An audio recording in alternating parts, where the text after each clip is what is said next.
Morning dear students, साथ ही PSC academy के YouTube channel में आप सभी प्रतिभागियों का बहुत बहुत स्वागत है। तो मैंने बताया ही था कि हम अभी आपके एग्ज़ाम तक आपको एमसीक्यू डेली करवाएंगे, ठीक है। तो उसी श्रृंखला के क्रम में आज मैं फिर से आप लोगों के लिए इतिहास विषय से संबंधित एमसीक्यू लेकर आई हूँ। तो आप सभी बच्चे मेरे सारे क्वेश्चन का जो आंसर है वो ज़रूर कमेंट करेंगे, और कुछ भी दिक्कत होगा तो आप लोग एक बार कमेंट करके ज़रूर बता दीजिएगा। साथ ही साथ आपको सब्सक्राइब भी करना है ताकि आपको हमारा जो वीडियो है वो मिलते रहे, ठीक है। तो यहाँ पर आप देख सकते हैं कि ज्योग्राफी यहाँ पे आपको पढ़ाने वाले हैं Manish sir, Avinash sir polity पढ़ाएंगे, जयंत सर भी पॉलिटी पढ़ा सकते हैं। फिर यहाँ पे राकेश सर भी देखेंगे तो आपको साइंस के एमसीक्यू कराएंगे। तो जितने भी हमारे सर हैं अलग अलग सब्जेक्ट के एमसीक्यू आपको करवाने वाले हैं। तो आपको हमारे साथ बने रहना है और हमारे साथ बने रह के आपको अपनी तैयारी को पुख्ता करनी है। चलिए फिर देखते हैं आज का हमारा एमसीक्यू कि क्या है हमारा फर्स्ट क्वेश्चन, ठीक है। चलिए तो देखते हैं हमारा फर्स्ट क्वेश्चन, देखिएगा। तो ये है हमारा फर्स्ट क्वेश्चन जिसको आपको ध्यान से पढ़ना है और समझना है। तो राजा खारवेल का नाम जुड़ा हुआ है। फर्स्ट क्वेश्चन आपको दिखाई दे रहा होगा कि राजा खारवेल का नाम जुड़ा हुआ है, ठीक है। तो राजा खारवेल कौन थे?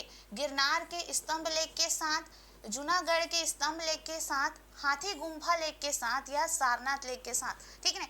आपने व्यापम के बहुत सारे एग्जामों में देखा होगा कि इन्हीं अभिलेखों से क्वेश्चन बनता है। हमेशा पूछा जाता है कि जूनागढ़ का अभिलेख किसका है, ठीक है। भानुगुप्त का कौन सा अभिलेख है, कलिंग राज खारवेल का कौन सा अभिलेख है। तो इन्हीं अभिलेखों से प्राचीन भारत में अधिकतर क्वेश्चन पूछे जाते हैं। आपको टेंशन नहीं लेना है, अभी सिर्फ मैं प्राचीन भारत के अंतर्गत जो एमसीक्यू है उसको करवा रही हूँ। धीरे धीरे मैं मॉडर्न के भी करवाऊंगी। जो जो आपके सिलेबस में दिया गया है मैं उसी के अकॉर्डिंग आपको एमसीक्यू करवाऊंगी जी, ठीक है। तो आपको टेंशन बिल्कुल नहीं लेनी है, जैसे मैं पढ़ा रही हूँ वैसे आपको पढ़ते हुए चलना है। तो यहाँ पे आपको ऑप्शन दिया गया है, पहला दिया गया है गिरनार के स्तंभ लेक के साथ, जूनागढ़ स्तंभ लेक के साथ, हाथी गुम्फा स्तंभ लेक के साथ या सारनाथ स्तंभ लेक के साथ, ठीक है। तो सबसे पहले मैं कलिंग राज खारवेल के बारे में बता दूं, ये जैन धर्म के अनुयायी थे। ये जैन धर्म के अनुयायी थे, जैन धर्म को मानते थे, अनुयायी थे, ठीक है। तो कलिंग राज खारवेल, कलिंग नाम से ही स्पष्ट हो जाना चाहिए कि ये जो राजा हैं वो उड़ीसा से बिलोंग करते हैं, क्योंकि कलिंग जो प्रदेश है वो उड़ीसा में बिलोंग, मतलब कलिंग जो प्रदेश है वो उड़ीसा राज्य के अंतर्गत आता है ना, ठीक है। तो ये जो जैन धर्म को मानते थे कलिंग राज खारवेल, और इन्होंने जैन भिक्षुओं के लिए, जैन भिक्षुओं के लिए पहाड़ों में बहुत सारे विहार का निर्माण करवाया है। विहार मतलब रहने का स्थान। तो जैन भिक्षुओं के रहने के लिए इन्होंने उड़ीसा के उदयगिरी पहाड़ पर, जो कि भुवनेश्वर से लगा ही हुआ है, ठीक है, भुवनेश्वर से लगा ही हुआ है, तो उड़ीसा के उदयगिरी पहाड़ी पर जैन भिक्षुओं के रहने के लिए इन्होंने विहार का निर्माण कराया था। तो आपको ध्यान देना है कि जो राजा खारवेल का नाम जुड़ा है वो हाथी गुम्फा अभिलेख के साथ जुड़ा हुआ है। कौन से अभिलेख के साथ जुड़ा हुआ है? हाथी गुम्फा अभिलेख के साथ जुड़ा हुआ है। तो आप सभी बच्चे ध्यान दीजिए कि कलिंग राज खारवेल का जो संबंध है वो कौन से अभिलेख से है? हाथी गुम्फा अभिलेख से है, ठीक है। तो हमारा आंसर क्या होगा जी? हाथी गुम्फा अभिलेख होगा। तो इसके बारे में हम देख लेते हैं। ये है उदयगिरी पर्वत श्रृंखला। क्या दिखाई दे रहा है आपको? उदयगिरी पर्वत श्रृंखला, जो कि उड़ीसा राज्य में स्थित है, और इसी पहाड़ी पर जैन भिक्षुओं के रहने के लिए कलिंग राज खारवेल ने कुछ विहार का निर्माण करवाया था, ठीक है। कलिंग राज खारवेल महामेघ वाहन वंश से संबंध रखते हैं, जिसे चेदी राजवंश के नाम से भी जाना जाता था। वह इस वंश के तीसरे शासक थे, ठीक है। तो महामेघ वंश के नाम से जाना जाता था, जिसे चेदी वंश भी कहा जाता है, और वह इस वंश के तीसरे शासक थे। तो आप सभी बच्चों को ध्यान रखना है कि कलिंग राज खारवेल का जो संबंध है वो कौन से अभिलेख से है जी? तो हाथी गुम्फा अभिलेख से है ना।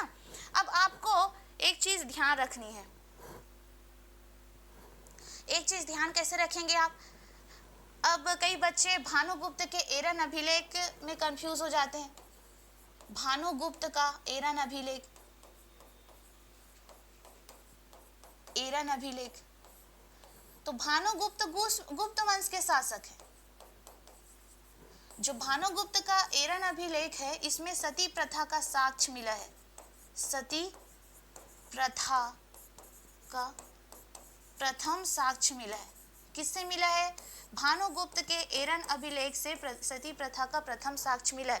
तो हाथी गुम्फा अभिलेख अलग है, वो कलिंग राज खारवेल से संबंधित है, और यहाँ पर सती प्रथा का जो प्रथम साक्ष्य मिला है एरन अभिलेख जो कि भानुगुप्त का है, ये अलग है। भानुगुप्त कौन है? गुप्त वंश का शासक है, गुप्त वंश का शासक है। और कल मैंने ही इसका ट्रिक आपको लिखवाया था ना, श्री घट चंद्र सा रामचंद्र को स्कंद भानवी, और गुप्त वंश के जो संस्थापक हैं वो श्री गुप्त हैं। तो आप सभी को तो पता ही होगा। ठीक है जी। हाँ, चलिए अब हम लोग चलते हैं हमारे नेक्स्ट क्वेश्चन की ओर। तो यहाँ पे आपको नेक्स्ट क्वेश्चन दिखाई दे रहा है, निम्नलिखित में से किसे सर्वश्रेष्ठ स्तूप मानते हैं?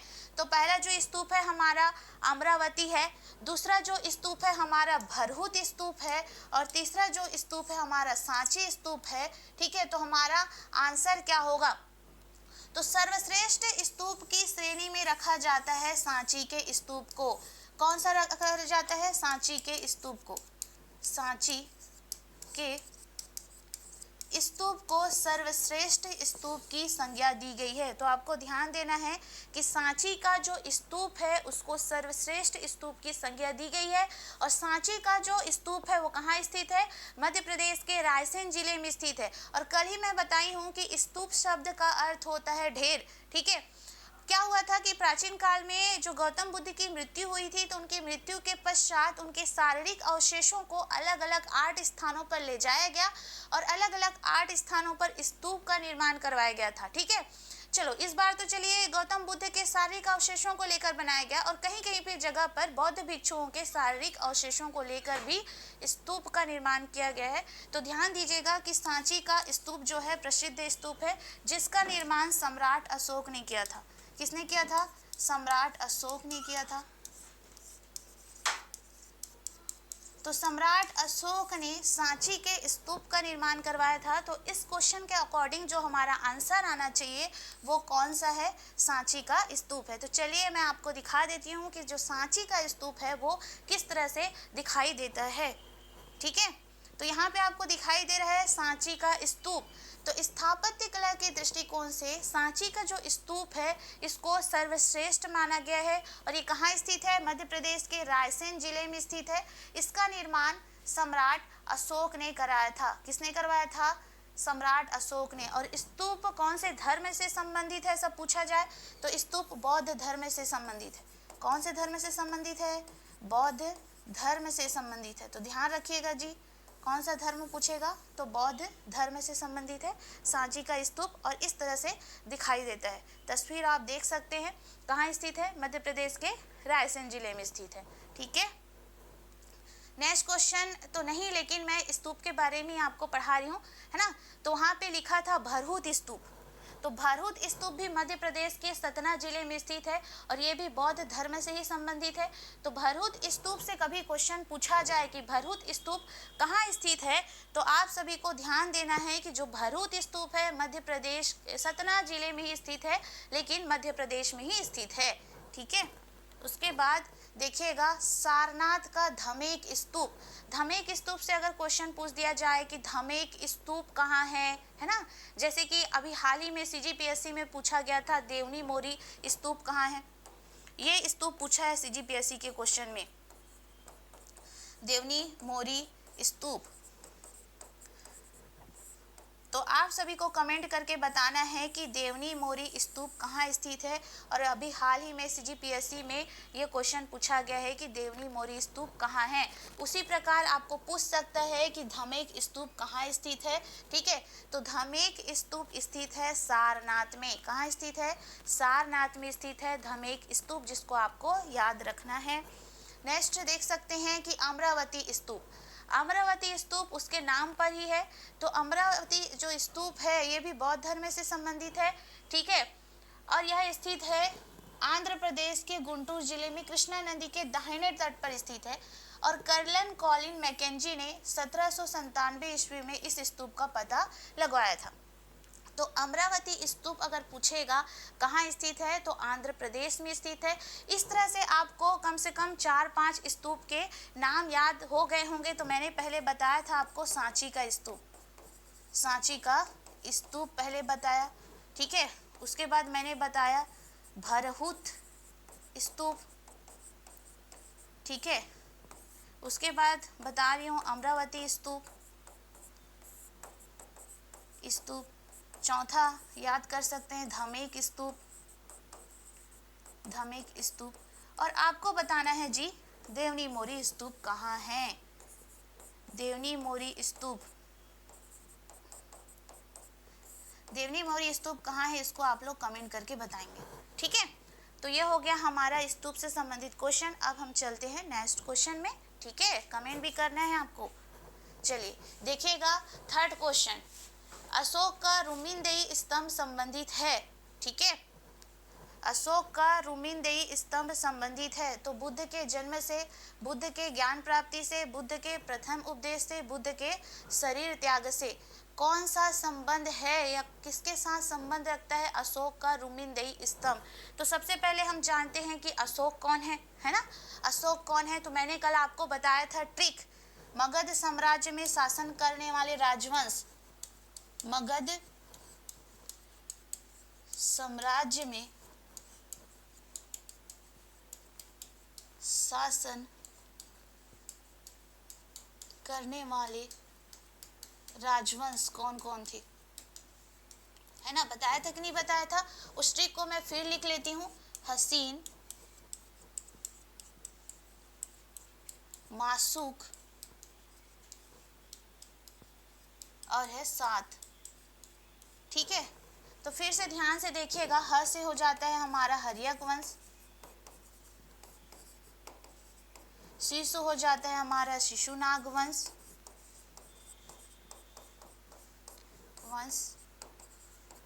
न से हो जाता है हमारा नंद वंश, मा से हो जाता है हमारा मौर्य वंश, सु से हो जाता है हमारा सुंग वंश, क से हो जाता है हमारा कण्व वंश और सात से हो जाएगा हमारा सातवाहन वंश, ठीक है।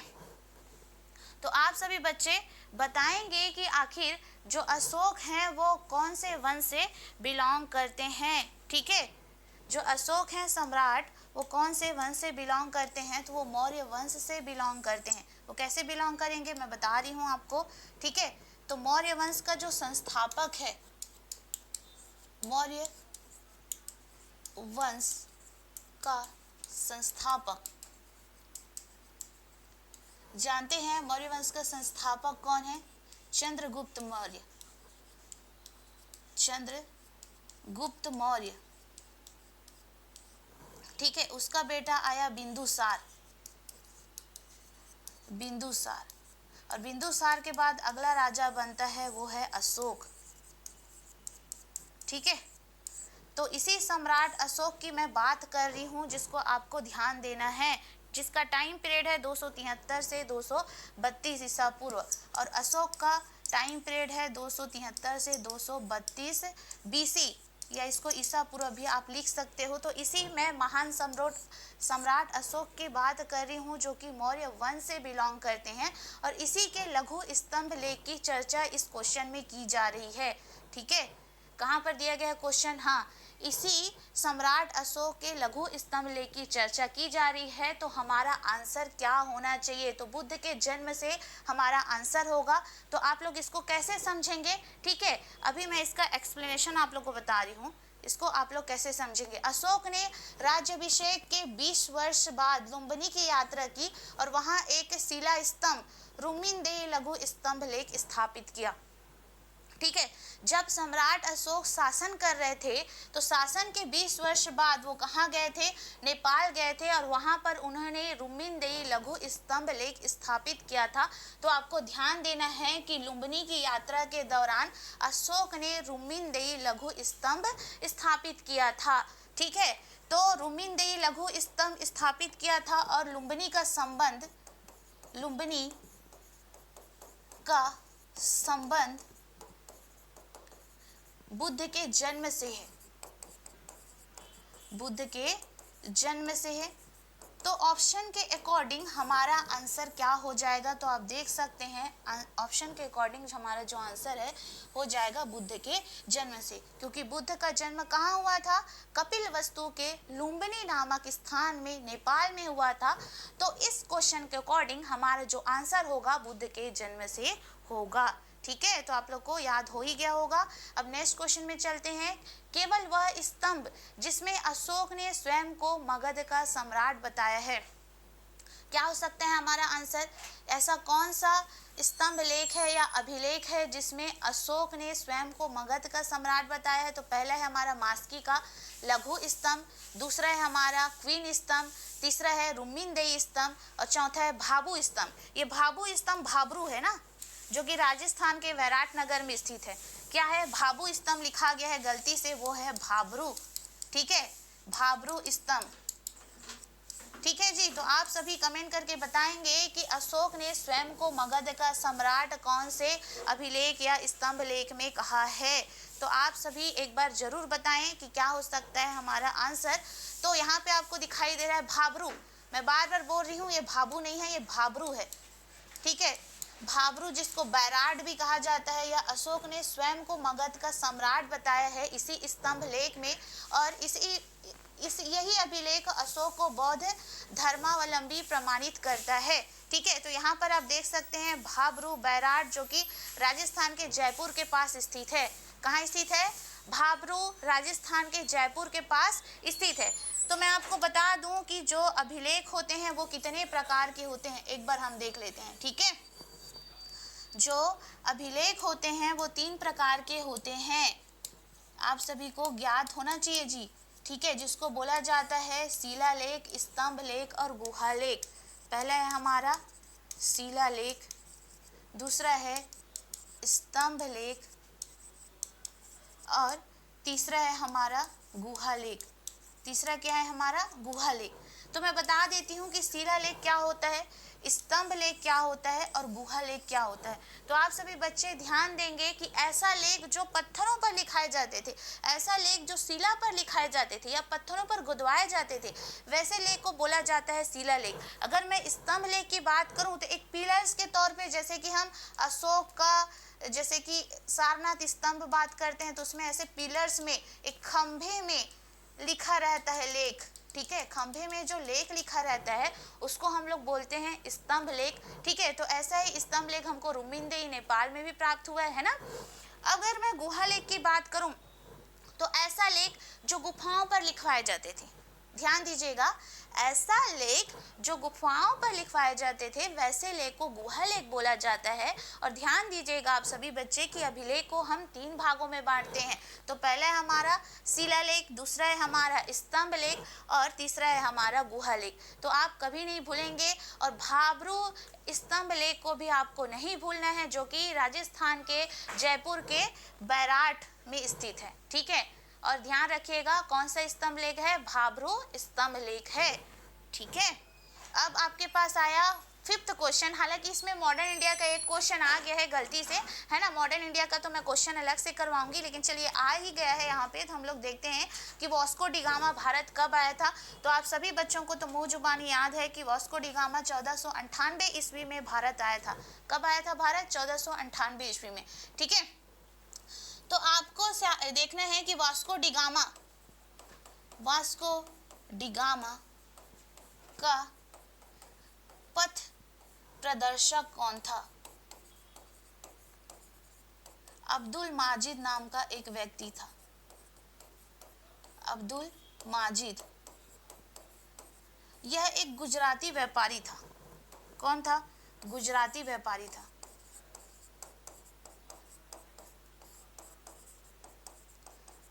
तो ध्यान दीजिएगा जी, अब्दुल माजिद कौन था? यह एक गुजराती व्यापारी था जिसने वास्को डी गामा का पथ प्रदर्शक किया था और इसी ने रास्ता दिखाया। और वास्को डी गामा जो है भारत के, है ना, यहाँ पर क्या है? केरल है। केरल के कालीकट पर पहुंचा। केरल के कालीकट पर।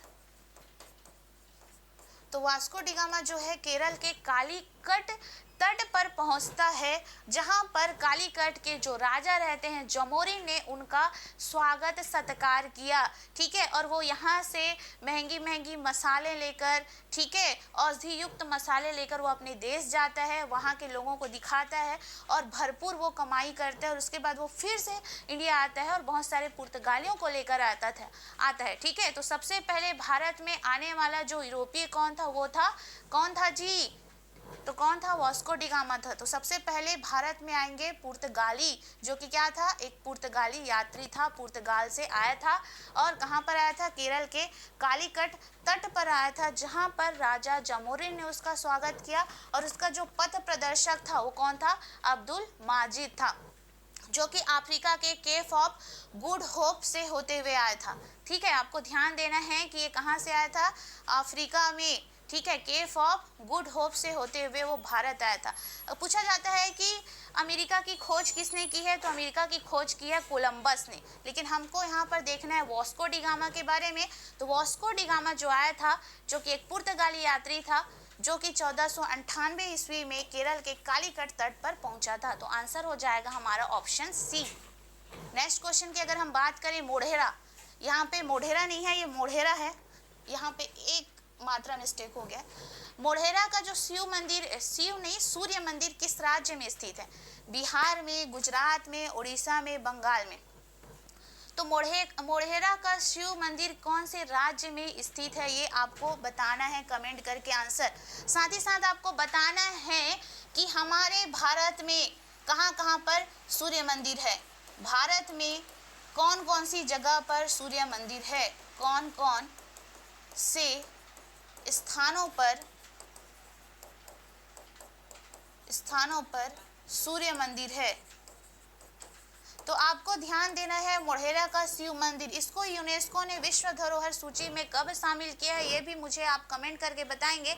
तो मोढेरा का शिव मंदिर है गुजरात राज्य में, ठीक है। उड़ीसा में कौन सा सूर्य मंदिर है, कौन से स्थान पर है, और इसको उड़ीसा का जो कोणार्क सूर्य मंदिर है उसको किसने बनाया था, ये बस आप लोग कमेंट करके बता देंगे। लेकिन यहाँ पे आपको ध्यान देना है कि जो मोढेरा का सूर्य मंदिर है, बार बार शिव आ रहा है जी, है ना, सूर्य है, सूर्य, शिव नहीं सूर्य है, वो कहाँ स्थित है? गुजरात में स्थित है। तो इसको देख लेते हैं कि कैसे दिखाई देता है मोढेरा का शिव मंदिर। तो आप देख सकते हैं कि सामने में एक झील दिखाई दे रहा है, उसके पीछे स्थित है मोढेरा का शिव मंदिर। अब आपको कमेंट करना है कि यूनेस्को ने इसे विश्व धरोहर सूची में कब शामिल किया था, तो कमेंट करके एक बार जरूर बताइएगा। तो मोढेरा का शिव मंदिर गुजरात के मेहसाना जिले के मोढेरा गांव में स्थित है। यह मंदिर पुष्पवती नदी के किनारे बना है और इसे सोलंकी वंश के राजा भीमदेव प्रथम ने 1026 से 27 ईस्वी में बनवाया था और यह मंदिर अपनी बेहतरीन वास्तुकला और शिल्पकला के लिए जाना जाता है, इसलिए यूनेस्को ने इसे विश्व धरोहर सूची में भी शामिल किया है।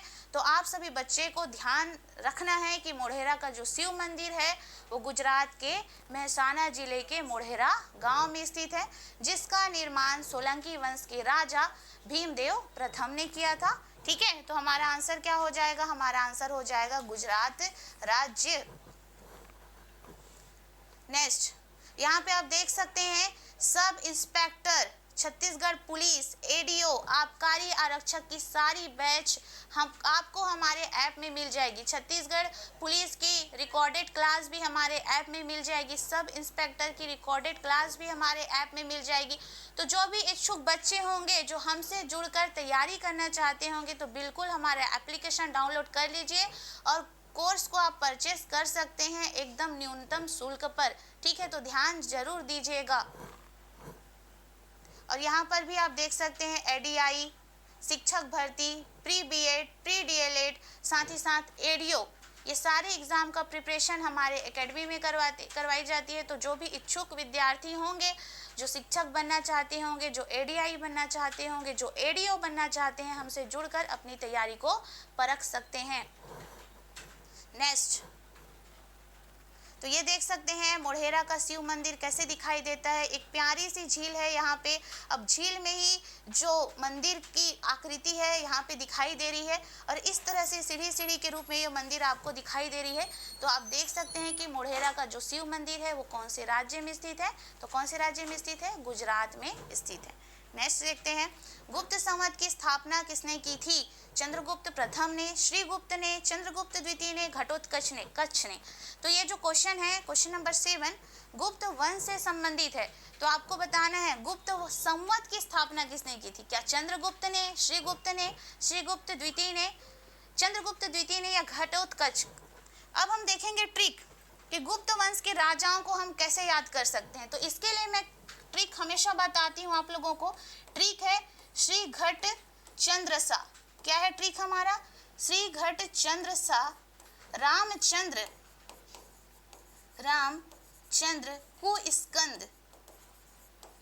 कुस्कंद भानवी। ये है जी हमारा ट्रिक। और इस ट्रिक के जरिए आप गुप्त वंश के शासकों को बड़ी आसानी से याद कर सकते हो। तो चलिए मैं बता देती हूँ इस ट्रिक को। तो हमारा जो श्री है, श्री से हो जाएगा हमारा श्रीगुप्त। क्या हो जाएगा? श्रीगुप्त। घट से हो जाएगा हमारा घटोत्कच। घट से हो जाएगा हमारा घटोत्कच। चंद्र से हो जाएगा हमारा चंद्रगुप्त प्रथम। उसके बाद स से हो जाएगा हमारा समुद्रगुप्त। बड़ी ही आसानी से आप याद रख सकते हैं इस ट्रिक के जरिए। ठीक है, रामचंद्र से हो जाएगा इधर हमारा, राम से हो जाएगा रामगुप्त। और फिर आ गया हमारा चंद्र, जो कि दूसरे नंबर में आया है, तो ये हो जाएगा हमारा चंद्रगुप्त द्वितीय। ठीक है, कल भी मैंने आपको बताया था ये। कु से हो जाएगा हमारा कुमारगुप्त। उसके बाद स्कंद से हो जाएगा हमारा स्कंदगुप्त। ठीक है, उसके बाद भा से हो जाएगा हमारा भानुगुप्त। और लास्ट है हमारा विष्णुगुप्त। और यहाँ से 3-4 क्वेश्चन पूछे जाते हैं। ठीक है, 3-4 क्वेश्चन कैसे पूछे जाते हैं कि गुप्त वंश का अंतिम शासक है विष्णुगुप्त। वी से हो जाएगा हमारा विष्णुगुप्त। गुप्त वंश का अंतिम शासक विष्णुगुप्त। पहला शासक श्रीगुप्त, संस्थापक श्रीगुप्त। ठीक है, भारत का नेपोलियन है समुद्रगुप्त। ठीक है, भानुगुप्त का एरन अभिलेख जिसमें सती प्रथा का प्रथम साक्ष्य मिला है। कुमारगुप्त ने नालंदा विश्वविद्यालय की स्थापना की थी। तो इतने सारे क्वेश्चन हमको गुप्त वंश से देखने को मिलता है। तो गुप्त संवत की स्थापना की थी चंद्रगुप्त प्रथम ने। किसने की थी? चंद्रगुप्त प्रथम ने की थी। तो गुप्त संवत का प्रवर्तक चंद्रगुप्त प्रथम था। कौन था? चंद्रगुप्त प्रथम था, जिसकी तिथि है 319 ईस्वी। क्या है? जिसकी तिथि है 319 ईस्वी। तो गुप्त संवत की स्थापना किसने की थी? चंद्रगुप्त प्रथम ने की थी। संवत का अर्थ होता है कैलेंडर। ठीक है, जैसे कि आज भी हम तिथियों को देखने के लिए कैलेंडर का यूज करते हैं, उसी तरह संवत का अर्थ होता है कैलेंडर। तो गुप्त शासकों का भी स्वयं का कैलेंडर होता था, जिसके अनुसार वो तिथि को देखते थे। ठीक है, तो यहाँ पर हम पढ़ लेते हैं कुछ महत्वपूर्ण जानकारियों को कि चंद्रगुप्त प्रथम गुप्त वंश का प्रथम महत्वपूर्ण राजा था और इसने महाधिराज की उपाधि धारण की थी। महाराजाधिराज की उपाधि किसने धारण की थी? चंद्रगुप्त प्रथम ने धारण की थी। चंद्रगुप्त प्रथम का विवाह लिच्छवी वंश की राजकुमारी कुमार देवी से हुआ था और चंद्रगुप्त प्रथम ने 319 ईस्वी में गुप्त संवत की शुरुआत की थी। तो ध्यान दीजिएगा, संवत का अर्थ होता है कैलेंडर, जिसको गुप्त शासक चंद्रगुप्त प्रथम ने जारी किया था। तो हमारा इस क्वेश्चन के अकॉर्डिंग जो आंसर है क्या होगा? चंद्रगुप्त प्रथम होगा कि गुप्त संवत की स्थापना किसने की थी? चंद्रगुप्त प्रथम ने की थी। नेक्स्ट क्वेश्चन, चंद्रगुप्त द्वितीय ने विक्रमादित्य की उपाधि कब धारण की थी? शकों का उन्मूलन करने के बाद, गुप्त सिंहासन पर बैठने के बाद, चांदी के सिक्के जारी करने के बाद, उपर्युक्त सभी। तो हमारा आंसर हो जाएगा शकों का उन्मूलन करने के बाद चंद्रगुप्त द्वितीय ने विक्रमादित्य की उपाधि धारण की थी। अब हमको देखना है कि जो शक थे वो कौन थे। शक को सिथियन भी कहा जाता है। ध्यान दीजिएगा, शक को सिथियन भी कहा जाता है, जिसे चंद्रगुप्त द्वितीय ने हराया था। यह मध्य एशियाई जाति समूह था जो दाना पानी के तलाश में पश्चिमोत्तर भारत वाले एरिया में आकर ये बस गए थे, जो कि हमेशा गुप्त वंशों के साथ भिड़ते रहते थे, जिसको किसने हराया था? चंद्रगुप्त द्वितीय ने हराया था।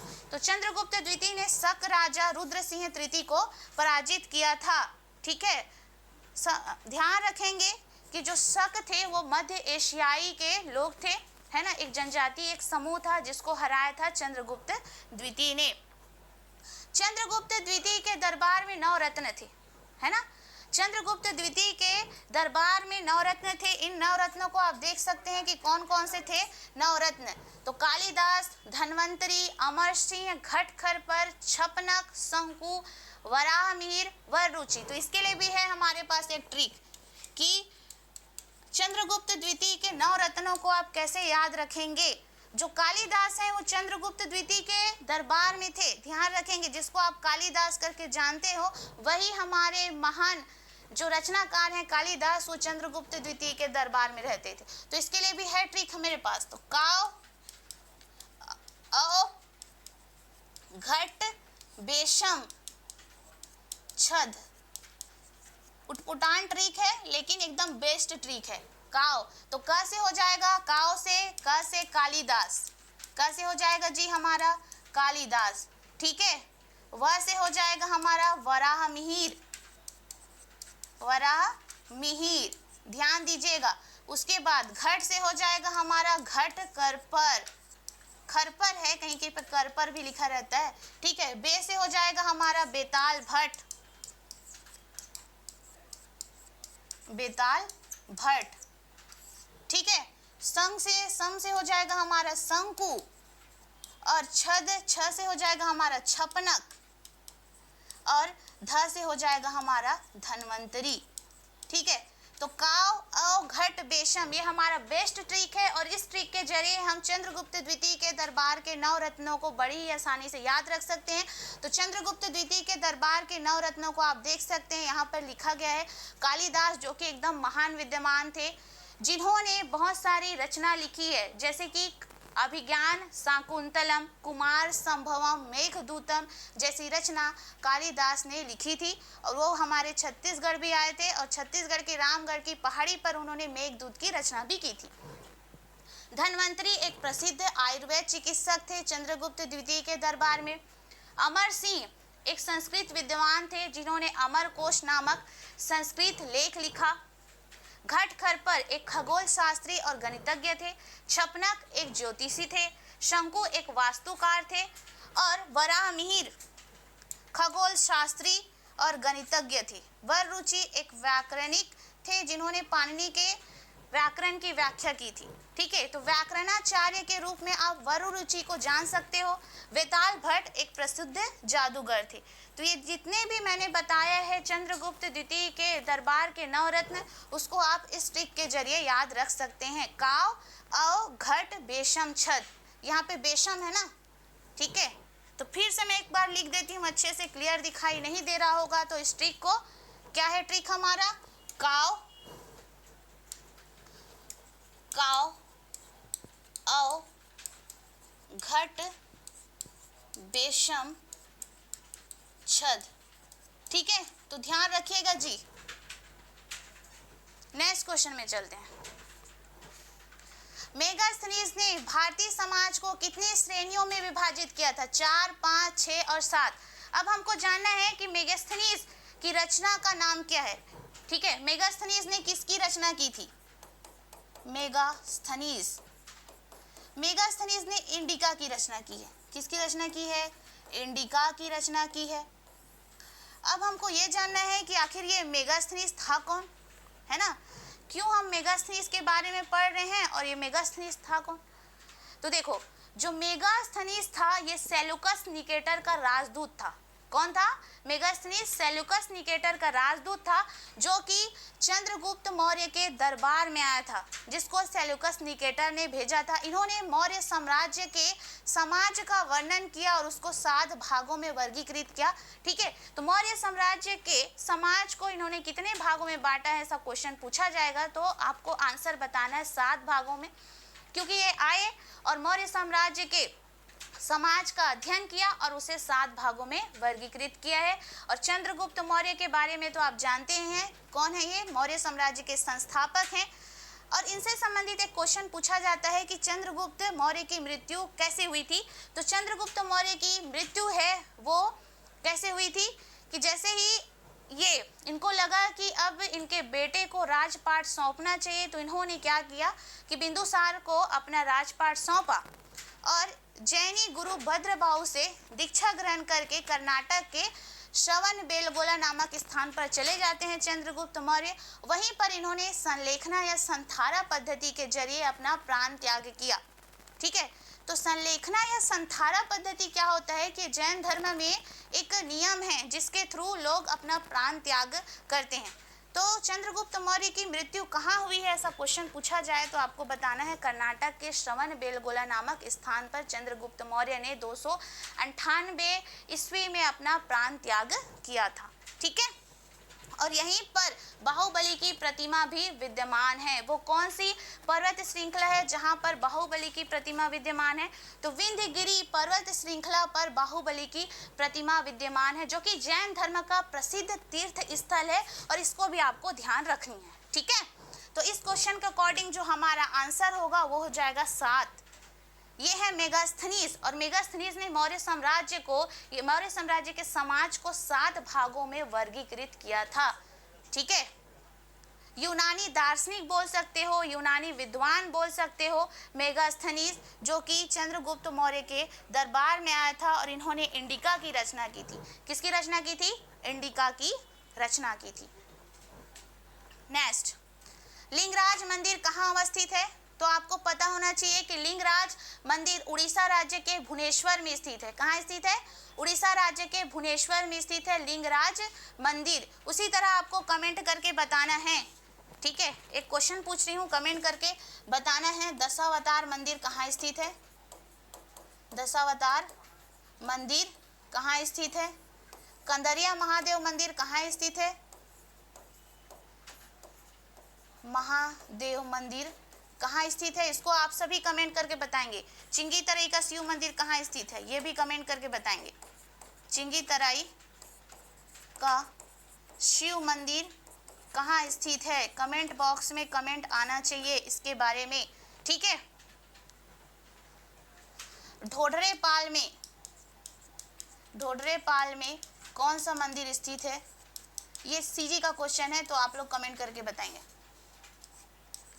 कौन सा मंदिर स्थित है। ठीक है, तो सभी बच्चों का कमेंट आना चाहिए और इस क्वेश्चन का हमारा जो आंसर होगा वो होगा भुवनेश्वर। ठीक, तो चलते हैं जी नेक्स्ट क्वेश्चन में। तो आपके पास आ गया है नेक्स्ट क्वेश्चन, इनमें से या निम्न में से कौन सा मंदिर खजुराहो में नहीं है? कंदरिया महादेव, 64 योगिनी, दशावतार व चित्रगुप्त। आपको जो मंदिर दिखाई दे रहा है वो कौन सा मंदिर खजुराहो में स्थित नहीं है? और आप सभी को पता है कि खजुराहो कहाँ स्थित है? मध्य प्रदेश में स्थित है। तो इस जगह पर जो मैंने यहाँ पे ऑप्शन दिया है वो कौन सा मंदिर नहीं है, तो आपको आंसर बताना है। तो देखते हैं आंसर क्या होगा। तो देखिए, दशावतार मंदिर देवगढ़ ललितपुर में स्थित है तथा यह मंदिर गुप्तकालीन है। शेष सभी मंदिर खजुराहो में स्थित है, जिसको चंदेल राजाओं के द्वारा बनवाया गया था। तो आपको यहाँ पर देखना है, कंदरिया महादेव मंदिर, 64 योगिनी मंदिर और चित्रगुप्त मंदिर, ये सभी स्थित हैं खजुराहो में। कहाँ स्थित हैं? खजुराहो में, जिसको बनवाया था चंदेल शासकों ने। चंदेल शासकों ने इस मंदिर का निर्माण कराया था। ठीक है, तो आंसर हो जाएगा हमारा दशावतार। ये खजुराहो में नहीं है, तो ध्यान दीजिएगा, दशावतार जो मंदिर है वो खजुराहो में स्थित नहीं है। ठीक है, तो आज के लिए हम इतना ही रखते हैं। ऐसे ही हम नए नए प्रश्न आपके लिए लेके आते रहेंगे। तो सभी को थैंक यू। तो आप हमसे जुड़े रहेंगे और हमारे चैनल को लाइक सब्सक्राइब जरूर करेंगे।